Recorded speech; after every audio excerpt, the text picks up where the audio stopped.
que ayudan a defender las costas y el cielo de América.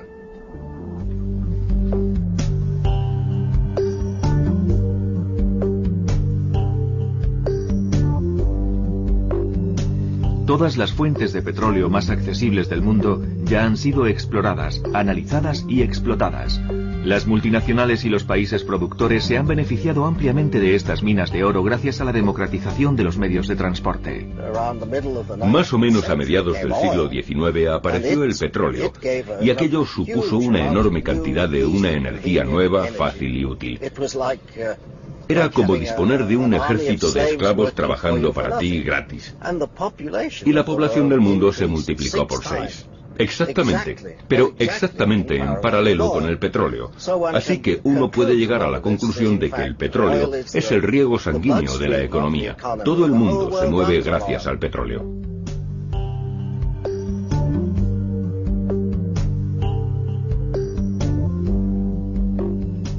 En los Estados Unidos, incluso para gente relativamente pobre, es imposible trabajar si no tienes coche. Así que son consumidores forzosos.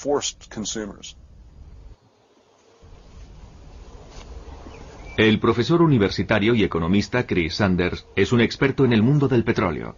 También es asesor de algunos fondos de pensiones americanos que invierten en petróleo. La dependencia de esta fuente de energía le preocupa. La gente no comprende lo importante que es. No comprende que la agricultura industrial moderna es sencillamente un proceso que convierte la energía del petróleo en las calorías que consumen. Desde los fertilizantes que van a la tierra para que crezcan las plantas, hasta los paquetes de plástico que cubren la comida en los supermercados, es todo petróleo. Petróleo y más petróleo. Las compañías petroleras compiten entre sí disgregando las moléculas del petróleo y convirtiéndolas en lo que usted quiera.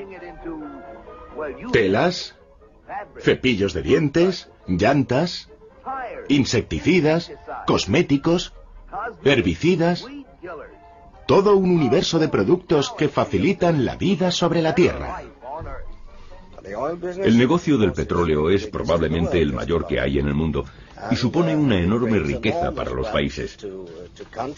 Hoy por hoy, en Oriente Medio, por ejemplo, el coste de producción del petróleo todavía es de 5 a 10 dólares. Y lo están vendiendo a 50, así que eso significa que cada barril deja 40 dólares de beneficio. Eso es lo que yo llamo especulación. Es una especulación con la escasez. No tiene nada que ver con el coste de producción, así que en el fondo es injusto. Y debo decir que en mi trabajo terminé siendo ejecutivo de una compañía petrolera y descubrí, eran muy pocas las veces en las que llegaba a decir la verdad. La dirección de mi propia empresa deseaba ofrecer cierta imagen. El gobierno quería dar cierta imagen. Así pues, viviendo en ese mundo de imágenes, no resulta sorprendente que todo el mundo intente desarrollar la imagen que se supone que debe dar. Mentiras, ilusiones, abusos. Las acusaciones de Colin Campbell han desestabilizado enormemente a la industria del petróleo. Las multinacionales ganan miles de millones, pero tan solo representan el 10% del mercado. Los grandes países productores de petróleo poseen el 90% de las reservas mundiales. ¿Por qué mantener las mentiras y las ilusiones desveladas por Campbell? ¿Existen realmente suficientes reservas hoy por hoy entre los productores para poder satisfacer la creciente demanda que estamos viendo? Creemos que la respuesta es no. Arabia Saudí ha estado jugando la baza del productor decisivo durante la mayor parte del periodo posterior a la Segunda Guerra Mundial, gracias a las amplias reservas de las que disponen.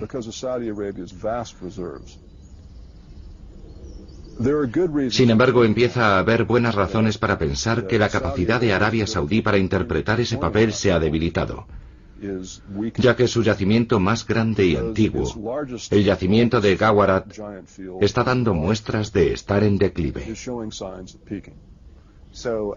Al igual que todos los importadores de petróleo del mundo, ¿No le gustaría a usted saber que quien quiera que sea quien le suministra el petróleo hoy en día podría seguir suministrándole la misma cantidad de crudo, digamos, en 5, 10 o 15 años? Ahora mismo no disponemos de esa seguridad, ni disponemos de un proceso que confirme que esos elevados niveles de producción y volúmenes de importación son posibles. Ahora mismo simplemente se nos dice que aceptemos la palabra de los exportadores, en este caso del más importante, Arabia Saudí. Durante más de 70 años, Arabia Saudí se ha desarrollado y ha prosperado gracias al boom del petróleo. Los líderes del país fueron convencidos hace tiempo por las compañías petrolíferas occidentales de que su petróleo era un recurso prácticamente ilimitado. Sin embargo, hoy Arabia se muestra prudente. No pierden tiempo en decir que son capaces de producir 15 millones de barriles al día durante más de 100 años. Pero al mismo tiempo se niegan a informar a sus clientes del estado de sus reservas. ¿Por qué?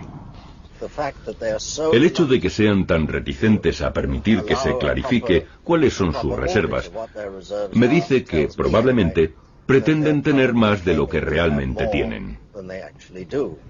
Porque en cierto sentido, y particularmente en esos países, el petróleo es poder. Y por consiguiente, les gusta exagerar ese poder de alguna manera. Todos sus yacimientos corren el riesgo de agotarse en algún momento, en un futuro cercano, y podría ser dentro de 7 años, o dentro de 5, o el próximo mes. Y por ahora no tenemos un sistema de recogida de datos que nos permita hacer un seguimiento. Por eso creo que es fundamental que se sigan las recomendaciones de organismos como la Agencia Internacional de la Energía, Naciones Unidas, el FMI y el G7, sobre la necesidad de disponer de datos concretos de producción y existencias, yacimiento a yacimiento y pozo a pozo. No me importa si esos países declaran que se trata de un secreto de Estado. Si se trata de un secreto de Estado, deberían ser considerados proveedores poco fiables.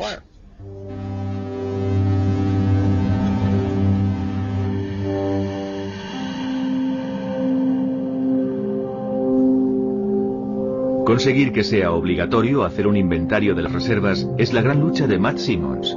De momento, la producción y comercialización del crudo se basa en un sistema comercial regido por el secreto y la discreción. El crudo que se extrae de las plataformas del Mar del Norte llega al puerto industrial de Teesside, en el norte de Inglaterra, a través de oleoductos submarinos. Luego se carga en petroleros como el North Atlantic, un navío de carga de propiedad danesa fletado por una multinacional francesa. Las 200.000 toneladas de crudo en este petrolero deben entregarse dentro de 2 días en una refinería francesa.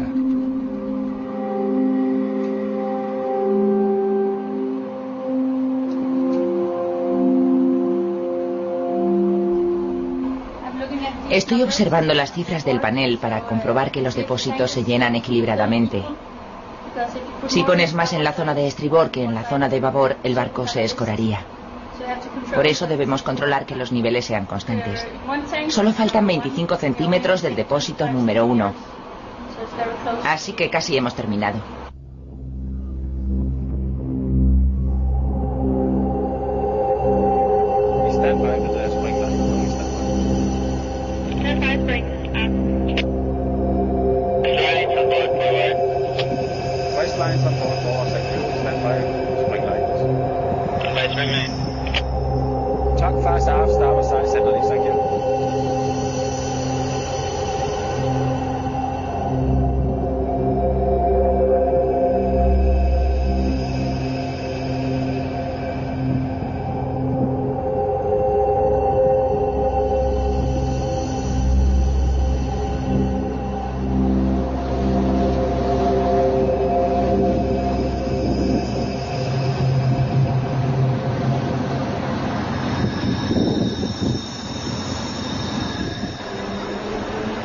La ausencia total de información sobre las reservas de los países productores y las cifras de venta del crudo son la especialidad de Swiss Transparency con base en Ginebra.